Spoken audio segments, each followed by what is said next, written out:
Welcome to the Vibrant Woman, Wealthy Women Within mini audio series.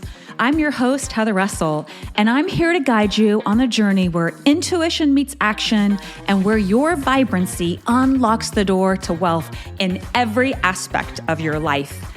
In this mini audio summit, you'll be guided by 8 wisdom keepers who've walked the path and are here to light the way for us all. So take a deep breath, open your heart, and let's dive into this transformational series. I'm excited to welcome Michele Parad. And for those who aren't familiar with Michele's work, she's an intuitive guide for conscious leaders. She's an author and a speaker, and she's well known for her Your Brilliance Archetypes Guide and the Cell Method, a spiritual philosophy, which has helped empower her clients to build businesses that align with their true path towards self-actualization. And today we're diving into how to create true wealth from alignment. Hi, Michele. Welcome to the show. Oh, thank you so much for having me. I'm so excited to dive in. Me too. So I love that you help conscious leaders create their businesses in a way that fits their role and their design and their true mission. So before we get into our juicy details, I would love to know and for you to share an aha moment or an experience from your own life that made you realize that you weren't in alignment with your well-being or just in alignment, period, and how you got started in your transformational work. That's such a good question. Thank you. Well, I do think that we have lots of opportunities of misalignment along our journey, and I've certainly had many of those. But I do think that those are experiences that all bring us closer to what we truly desire. And by experiencing what we don't want, it's the contrast that always pushes us towards our ultimate destiny, if you'd like to say it that way. But, when I started my entrepreneurial journey, I got pretty sick and I had a mysterious illness. Okay. And so you could call that and I already had 7 years of practice in healing. So I had all the tools available to me. And so it was even more, I think, upsetting to have some kind of mysterious thing come about when I was quote unquote a healer. And that we're all human and there are things that we don't know come into our reality to surface, and some of it is past life stuff, some of it's genetic, some of it's trauma, and we're still clearing up more and more traumas as we go, and in different layers, of course. So yeah, I had this very interesting, mysterious illness that came about.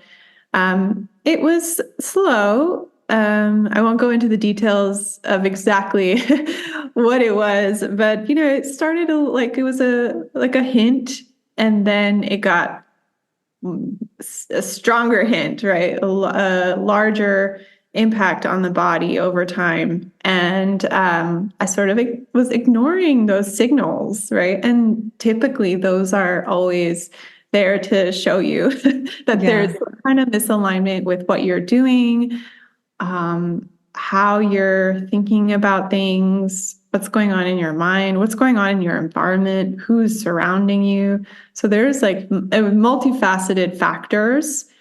And so it took me some time to come back to myself, to come back to the power that I knew I had all along.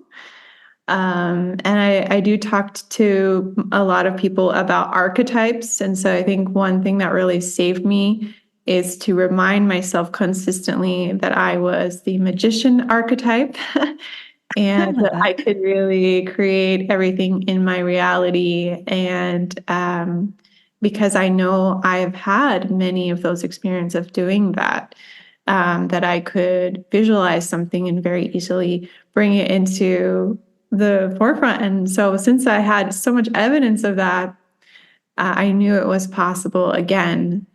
And so I had to look really deeply into what I was doing because I had really went backwards from the perspective of thinking that I needed to work really, really hard to make it as an entrepreneur. And so I was really hustling all over the place, doing this and that, trying all kinds of different avenues and learning so many skills, of course, along the way.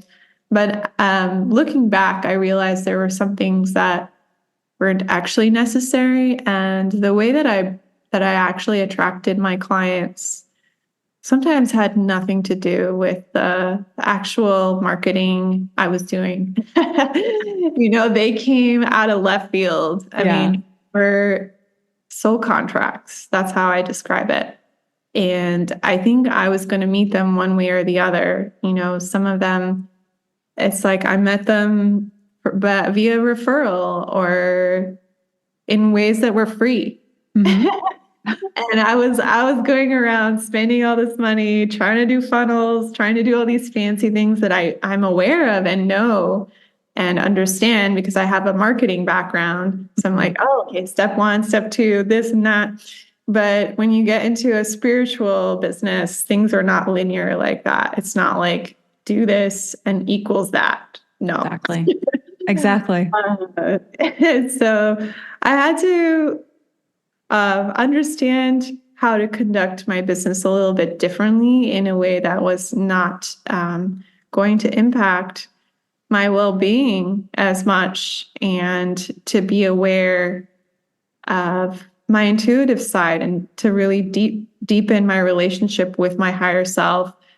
And that therefore shortcutting a lot of things. It's, I guess you would call it jumping timelines in a way because timelines. Yeah, you hear that a lot. I think that's really buzzwordy. It is buzzwordy, and I love it, though.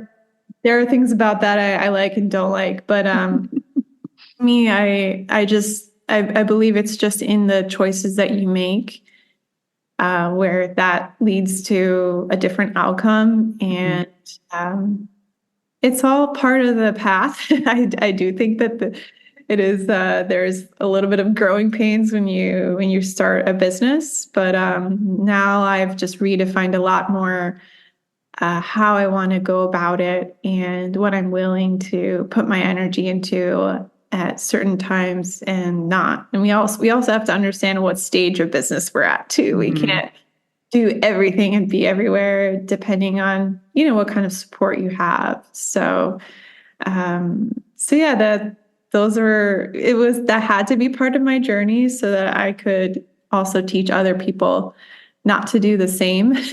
Yeah.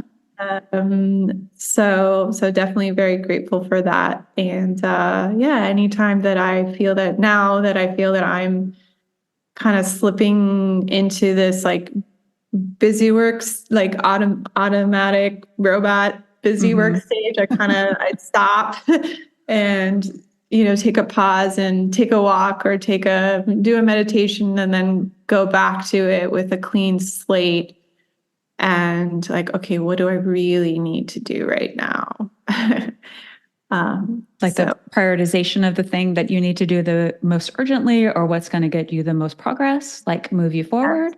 Yes, a bit of both. Yeah. And then especially for me as someone if you know human design, that I'm a multi-passionate person. So I like to do many things. I like to have, I have several domains. I've got many different ideas for businesses I want to create even after this one. So many aspirations, and I've had to put those on a little spreadsheet for the backlog, and just pick one or two that I really want to focus on moving forward, and that I think is most important at this present moment, and to understand that there's a divine timing for everything that you desire. And it doesn't mean that you can't do all the other things too. It's just there's a sequence that the divine sequence that happens. And you do have to also look at some of the clues around you as well. I think that there is a certain momentum that starts to happen when you're like going back to that word of alignment, but when you're in alignment with that next thing you're meant to do, then typically you do see other things coming through to support you for that. So that's really a clue. Okay, I am supposed to do this because I'm feeling like, wow, a lot of people are either interested in this or I'm getting, maybe it's a team member that I need to get this off the ground, or I'm getting the funding that I need, depending on what it is that you're doing. But that's always a big clue. Like, okay, like, yes, there's like some kind of key that just turned, and this is the right moment to be launching this.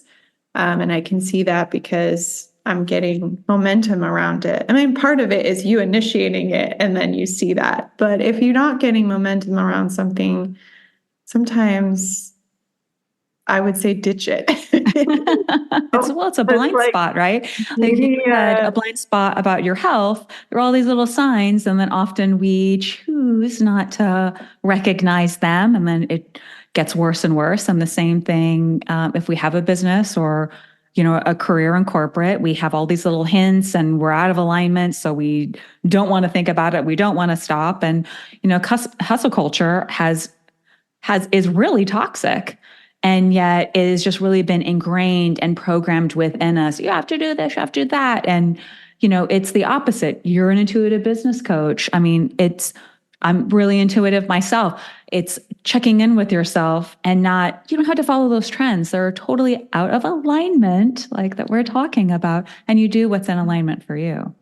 Exactly.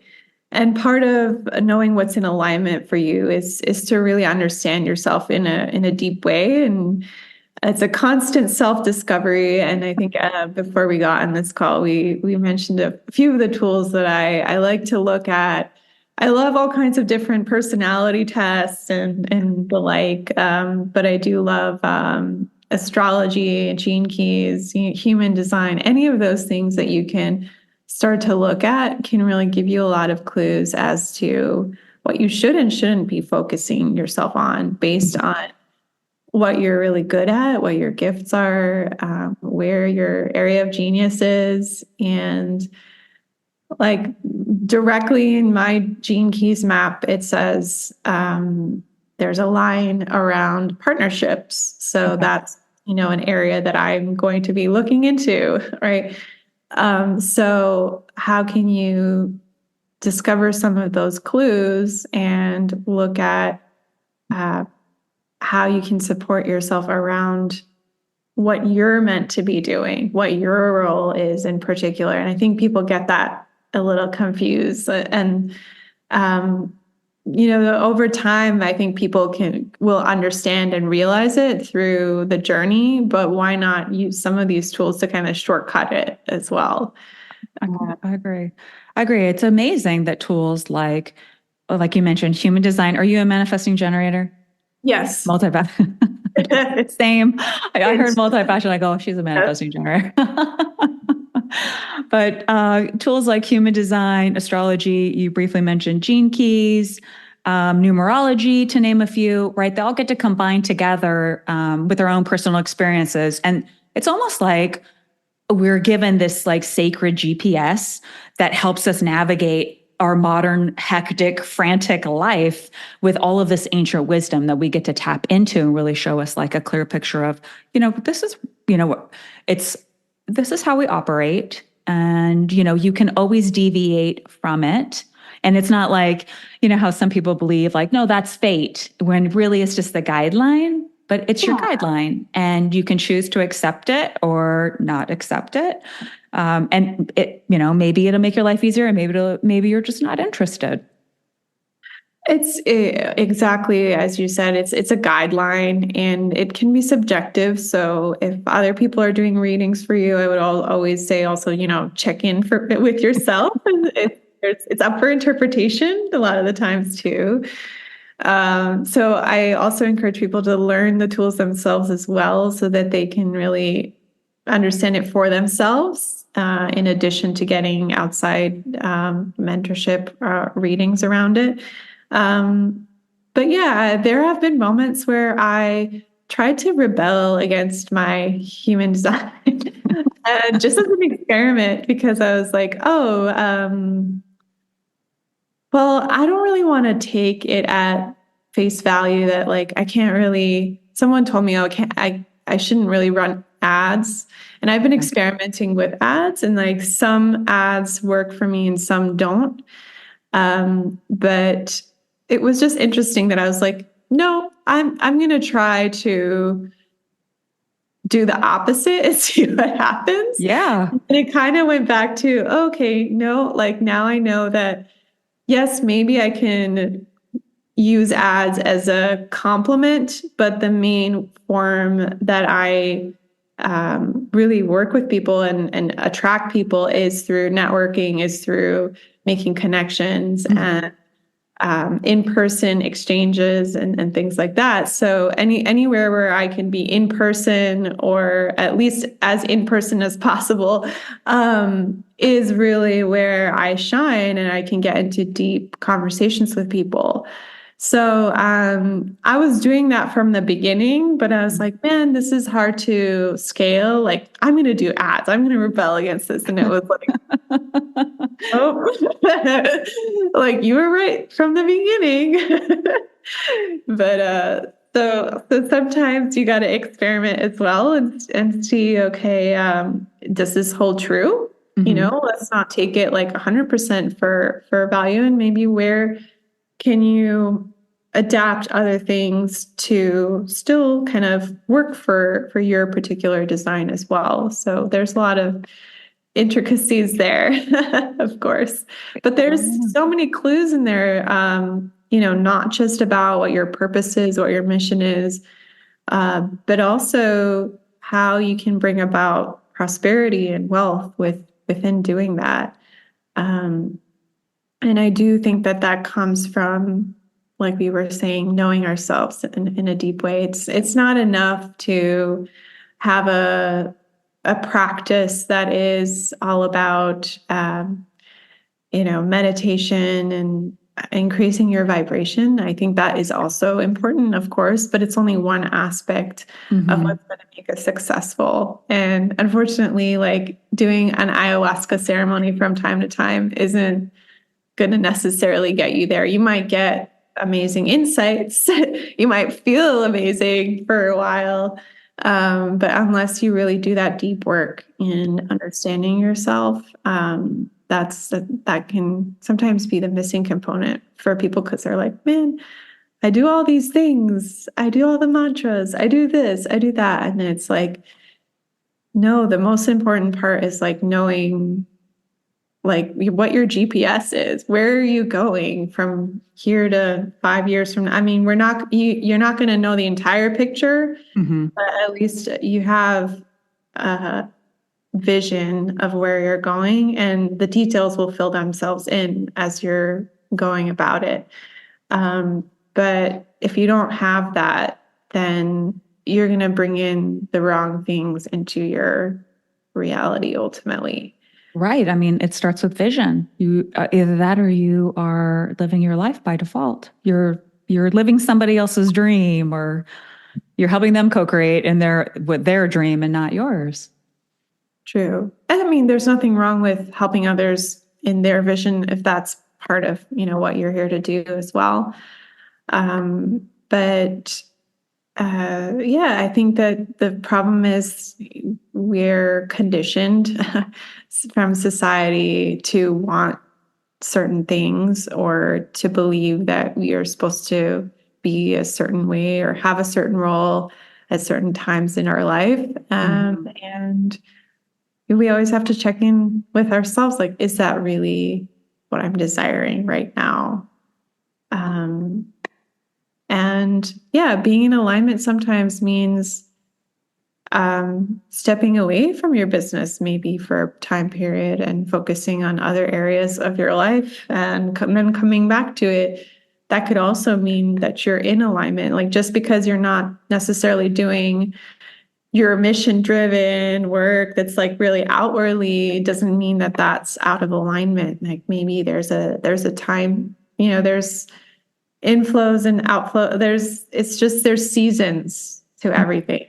And whatever it is we're doing in our particular season is part of the bigger picture. Sometimes we don't know what that is while we're in it. Yeah, But we're blind spots all the time. exactly. Um, so yeah, I help my clients sort of navigate some of these different. I want to call it like a blueprint of themselves, and to shine a light on how amazing they are, and on the talents that they may or may not even know that they have. Sometimes we have dormant talents that we haven't nurtured. Mm-hmm. And so, yeah, it's like putting a spotlight on that person, and having them see themselves in a different way suddenly kind of opens them up to have a different perspective and a different self-image of themselves, and then ultimately a different vision for what they're creating as well. Love that. I love that because you're opening them up to possibility and things that they either have hidden or stuffed down, or all the little things. Like, we're all magical children and we just get programmed to and conditioned to unlearn that magic. So you were shining a light on that magic and allowing them to let their real essence, and their truest self. I mean, I had the hardest time, you know, I worked in corporate for a while, so that was one label I gave myself. I was this kind of person. I gave that my label. And we go through life and have all of these masks and stuff. And the hardest thing for me was who was my authentic self? Who was my truest self? Because I had worn so many labels, and I see that also on my clients. We use powerful tools like, mantras and meditations, like you had mentioned earlier. And and visualizations. And those are completely powerful tools, right? That shift our energy, and we use them all the time. But really the most vital component that we often overlook is that deep understanding of who we are and our deepest selves, who we truly when no one is looking at us or watching us. Mm. And that remembrance of that magical child. So you just had reminded me of that. Yes, I do think it's this combination of, like you said, that. Who were you as a child, before you went through your experiences? But then there's also the element of the experiences that shape you that are part of your mission too. So it's going back to the little clues in that storyline. What's the golden thread throughout that? What are the lessons that you learned? How can you help other people not necessarily have to suffer or go through the long route that maybe you did? And where can you create new services and offerings and products that make our lives easier by through those experiences of seeing things kind of not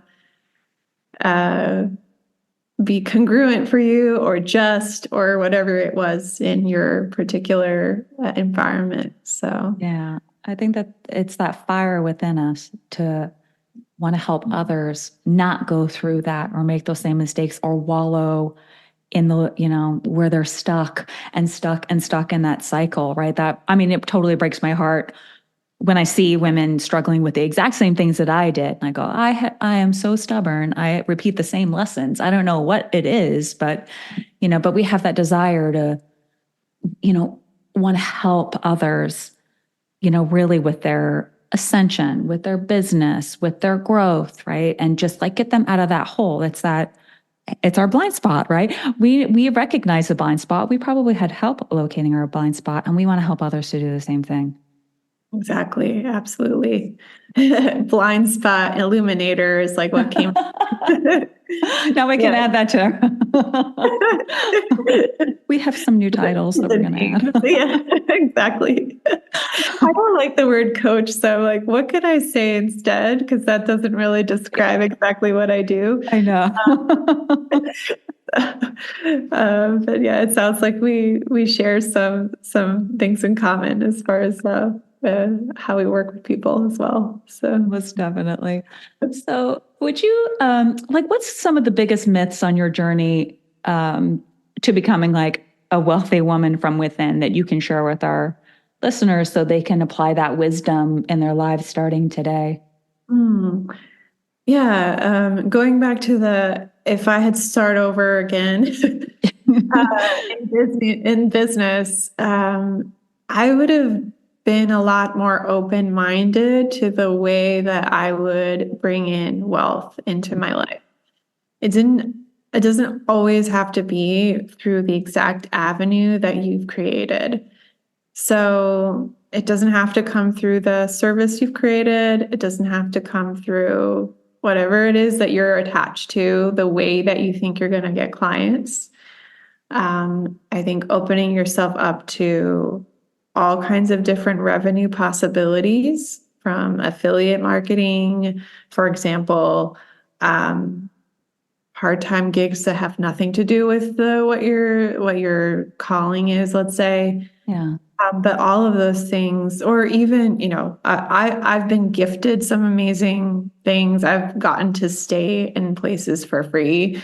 So, thinking of it from the perspective of how am I being supported, Mm-hmm. not just through the transaction of someone paying you, but like, oh, I've gotten money or in a different way.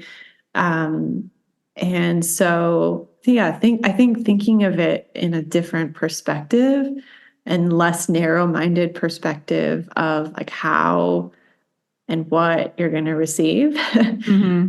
instead of being like, I need more clients, need more clients. I think that was sort of like the mantra I had at the beginning. And I just Yeah. thought that if I prayed for more clients, they would come. And you've got to understand that, again, it's soul contracts, like the people you're meant to serve or you're going to serve at the right time in the right part of your journey. And yeah, you've got to be open-minded to um, doing all kinds of different things that are going to still be still make you an entrepreneur and still make you thrive. Mm-hmm. Uh, so yeah, that would be kind of my advice looking back. And I do love the idea of having, and I'm actively building, different revenue sources. Mm-hmm. Because the worst thing is that when you come across it's kind of a test where you like come across someone who's interested to work with you, but you know in your gut, this is going to be a terrible relationship. Like this is like they're disrespectful in some way, or you can tell that they're already like clearly crossing the boundaries with you, right? But if you're in a place where you're like, well, I need clients and I'm in a survival mode, you're going to take the client. Versus if you are like, oh, I have space to take on the clients that I want to take on because I've got all these other sources of revenue coming in, then you can easily say no, right? You have the power basically. And so that's how I would set things up from the beginning is where can you have this consistent support for yourself as you're building your conscious business, and being not feeling like, oh, I'm going back to corporate or whatever it is. Like for Yeah. different people it's different things. Maybe it is that you have to go back to a corporate job just to support yourself for that. I'm not saying one way or the other. It's just having more of an open mind as far as what's going to be most effective and supportive for you, and we get to play with that a little bit as well. Agree. Just, and you had mentioned it a little bit earlier in your story, and it really was about trust and surrender. So not being tied to, the clients have to come in this way, or this money has to come in this way, but you're open to all possibility. And I think that that is such like a beautiful lesson that you have like interweaved throughout this interview. So thank you so much. Thank you. Yes. And, it's, I do think that there is so much opportunity for women these days, like in the digital marketing realm, to be able to tap into passive income if you're able to set that up. There's some work that has to be done at the beginning, of course. Mm-hmm. But once you get that set up, it's you can get stuff on autopilot, right? And then if you do have to take a step back and focus on your family or focus, in different areas, you can, and then you can always jump back in. So I do think that there are so many more opportunities these days to empower women in general, and then empower them to. That has extra impact as well, to empower women to stay in relationships or not stay in relationships if they don't want, if they choose that there's an end to that, right? Because I think historically, this is not for every situation, but historically, we have depended on men financially. And so that when you interweave that with family, then it can get more complicated, right? But if you have the power to know that you can always stand on your own 2 feet if you need to, that also has a trickle effect in all areas of our life as well. So thank you. So good. So good. So would you tell the audience about your free gift? So you can find it on my website, micheleparad.com. And it's a little bit of information for you to get an understanding of what kind of goes on behind the scenes of energy, as far as what you need to release, like people, places, things, in order to move forward, because we often have a lot of attachments to the old, and that makes it hard to jump into a new upgraded version of ourselves if we're holding on for dear life for something. Maybe it's something that we spent a lot of time or investment in, and so we don't want to let that go, or it's comfortable, or whatever that particular, it could be a cord, an energetic cord with someone, contract, whatever that is. But it's important to release those so that you can move forward into the next stage. So that's what that's about. So thank you so much for offering this. I think that's going to be eye-opening for so many of us. But thank you so much. I appreciate you being on the Vibrant Woman, Wealthy Woman Within series and sharing all of your insights. Thank you so much. It was such a pleasure. It was my pleasure. And to the audience, we'll speak to you soon.